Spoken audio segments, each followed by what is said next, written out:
அண்ணன் சீர்திட்டம்.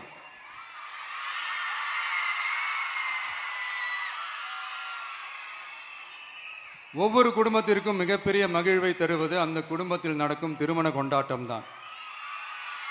அதை எந்த வருத்தமும் இன்றி முழு மன நிறைவுடன் கொண்டாட வேண்டும்.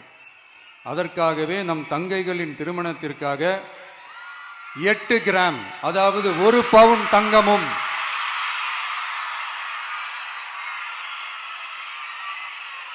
1 பவுன் தங்கமும் தரமான பட்டு சேலையும்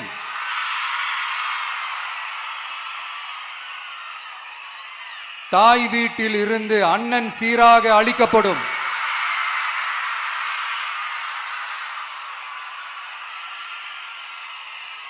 இப்படியான அந்த மகிழ்வை பங்கேற்பதில் தமிழக வெற்றிக் கழகமும் நாமும் பெரும் மகிழ்ச்சி அடைவதை தெரிவித்துக் கொள்கிறோம்.